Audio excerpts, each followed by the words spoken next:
অনেকে আছে যে আপনার হচ্ছে অনেকক্ষণ ধরে বসে কাজ করছে অথবা ধরেন অনেকক্ষণ শুয়েছিল, শোয়া থেকে উঠছে, উঠতে যেয়ে হঠাৎ একটু মাথার মধ্যে খুব স্বল্প সময়ের জন্য একটু ঘুরে ওঠা। তো এটাকে আসলে কি বলে বা এটা কোনো অসুখের ইঙ্গিত কিনা? এটা আসলে অনেকে আমাদের প্রশ্ন করে।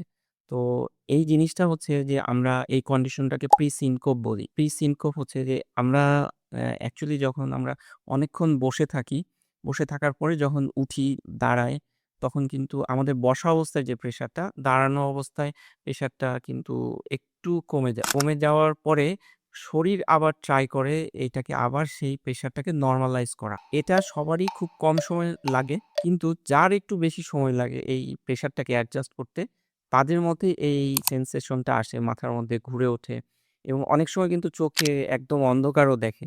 কারণ ওই সময়টাতে কিন্তু ব্রেনেও ব্লাড সঞ্চালন কিন্তু একটু ব্যাহত হয় এবং এই সময় কিন্তু অনেকে চোখে একদমই অন্ধকার দেখে। কেউ কিন্তু আবার পড়ে যায়। পড়ে যেয়ে আবার কিন্তু সাথে সাথে জ্ঞান চলে আসে। তো এই কন্ডিশনটাকে আমরা যদি সামান্য ঘুরে ওঠে, এটাকে আমরা প্রি-সিনকোপ বলি। আর যারা চোখে একদম অন্ধকার দেখে মাটিতে লুটিয়ে পড়ে বা মেঝেতে পড়ে যায়, এটাকে আমরা সিনকোপ বলি।